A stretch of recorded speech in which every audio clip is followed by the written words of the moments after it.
আগামী 30শে সেপ্টেম্বর পর্যন্ত চিনি রপ্তানি বন্ধের নির্দেশ কেন্দ্রীয় সরকারের। ডিজিএফটির পক্ষ থেকে এই নিয়ে একটি নির্দেশিকা জারি করা হয়েছে। যদিও ইউরোপীয় ইউনিয়ন এবং আমেরিকার ক্ষেত্রে কোটা রপ্তানি চালু থাকবে। পশ্চিম এশিয়ায় সংঘাতের জেরে টালমাটাল বিশ্ব অর্থনীতি, আর এই পরিস্থিতিতে দেশে চিনির মজুদ ভাড়ারে যাতে টান না পড়ে তাই এই পদক্ষেপ। মোদী সরকারের এই পদক্ষেপ নিয়ে এমনই মত বিশেষজ্ঞদের।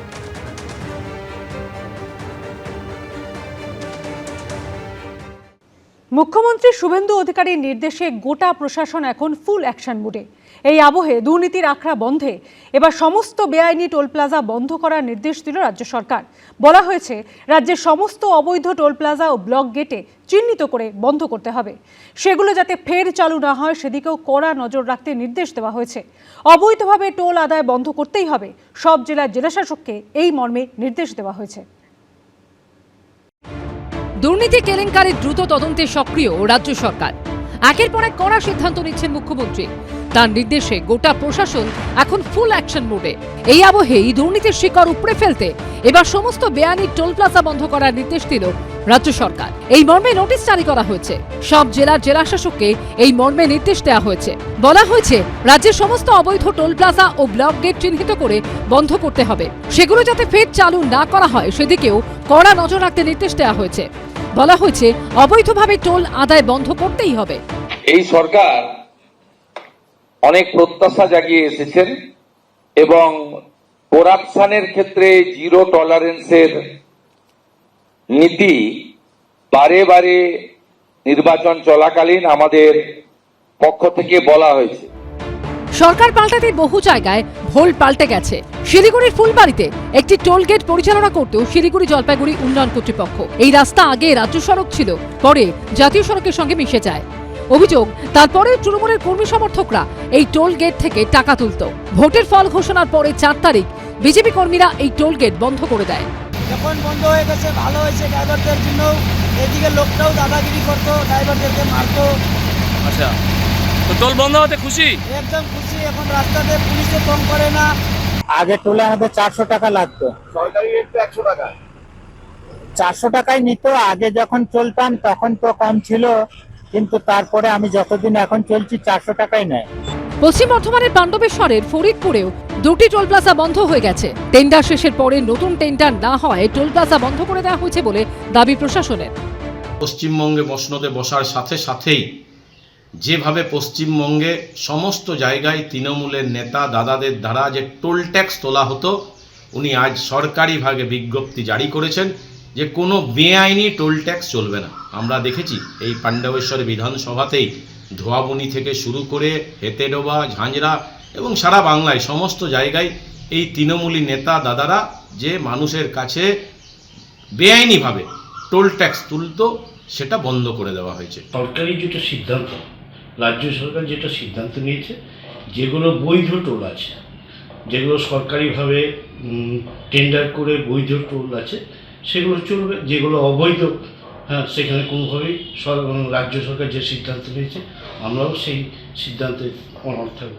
ফরিদপুরের বিডিও জানিয়েছেন যে টোল প্লাজা টেন্ডার শেষ হয়ে গেছে সেগুলো বন্ধের নির্দেশ দেওয়া হয়েছে। টেন্ডার প্রক্রিয়া হতে সময় লাগে।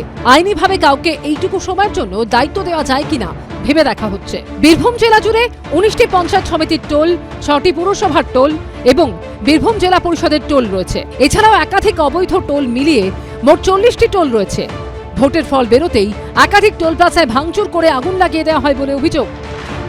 বিজেপি সরকার ক্ষমতায় আসতে বীরভূমের বিভিন্ন প্রান্তে যে অবৈধ টোলগুলি চলছিল সেই টোলগুলি বন্ধ হয়ে গেছে। মানুষের খুব দীর্ঘদিনের, কারণ চালক থেকে এখানে যারা স্থানীয় বাসিন্দা প্রত্যেকের বক্তব্য হচ্ছে বেআইনিভাবে একদিকে যেমন পুরসভা টোল তুলত, অন্যদিকে পুলিশ টাকা নিত লাগাতার। এবং তাদের বক্তব্য হচ্ছে বিজেপি যেদিন থেকে ক্ষমতায় এসছে তার পরের দিন থেকেই কিন্তু এই টোল বন্ধ হয়ে গেছে। 400 কিছু ছিল ইউনিয়নওয়ালা সব, ইউনিয়ন সেন্টে কি সব পার্টি। আর পুলিশকে নিত এখানে, ওখানে পুলিশ ডগ পার্টি নিত 150-200 এরকম। পুলিশ কত নিত? 150-200 এরকম। 600 টাকা প্রত্যেক গাড়ি। মুখ্যমন্ত্রীর নির্দেশের পরই যে টোল প্লাজাগুলির টেন্ডারের মেয়াদ শেষ হয়ে গেছে সেগুলিকে টোল নেওয়া বন্ধ করতে নির্দেশ দিল বর্ধমান পুরসভা। এরকম 9টি জায়গা থেকে টোল আদায় করা হতো, তার মধ্যে 3 জায়গায় বালির গাড়ি থেকে ও 6 জায়গায় পণ্যবাহী গাড়ি থেকে টোল নেওয়া হতো। মুখ্যমন্ত্রীর তরফে একটা নির্দেশিকা প্রকাশিত হয়, সেখানে সর্বত্র সব ধরনের টোল আদায় বন্ধ করতে বলা হয়েছে।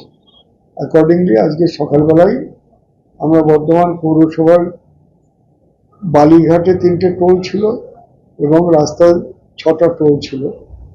এই 9টা টোল বন্ধ করে আজকে আমরা নির্দেশ জারি করেছি।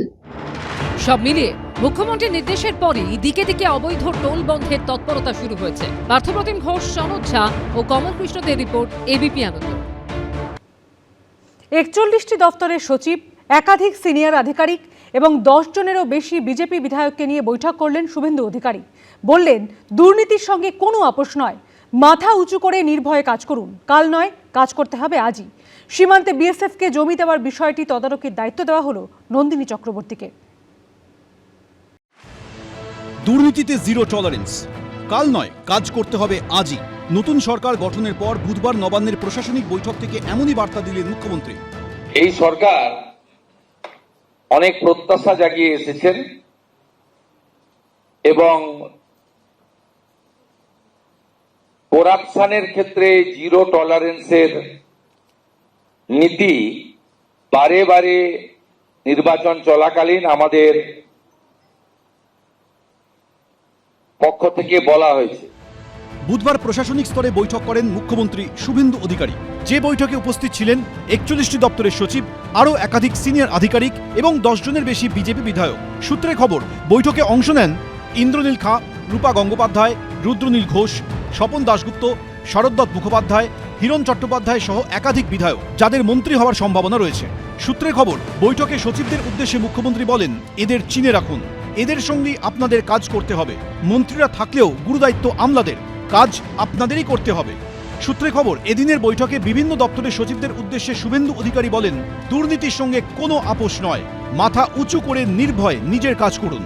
সরকারের নীতি মেনে সবাইকে চলতে হবে, সমস্ত দপ্তরের মধ্যে সমন্বয় সাধন করতে হবে, কেন্দ্রীয় সরকারের সঙ্গে সমন্বয় রেখে কাজ করতে হবে সচিবদের। কেন্দ্রের প্রকল্পগুলো যাতে বাস্তবায়িত হয় তার তদারকি আপনাদেরই করতে হবে। পাশাপাশি বুধবার সচিবদের বৈঠকে সীমান্তে বিএসএফকে জমি দেওয়ার বিষয়টি তদারকির দায়িত্ব দেওয়া হলো প্রাক্তন মুখ্য সচিব, বর্তমানে মুখ্যমন্ত্রী সচিবালয়ের principal coordinator of development works Nandini চক্রবর্তীকে।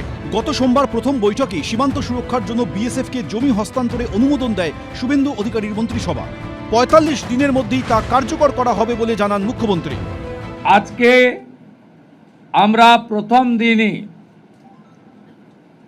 আমরা কেন্দ্রীয় স্বরাষ্ট্র দপ্তর তথা বিএসএফ এর সীমান্ত সুরক্ষিত করার জন্য জমি ট্রান্সফার প্রক্রিয়া আমরা আজকে অনুমোদন দিলাম। এবারের বিধানসভা ভোটে অন্যতম গুরুত্বপূর্ণ ইস্যু ছিল অনুপ্রবেশ।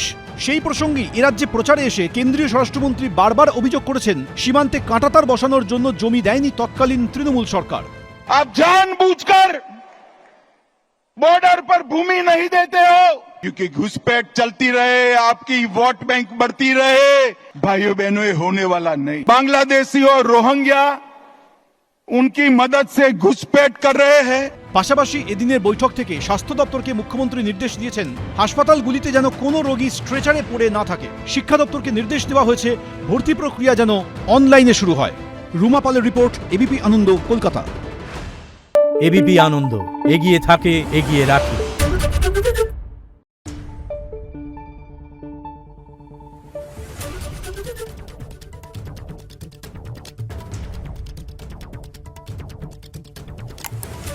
Thank you.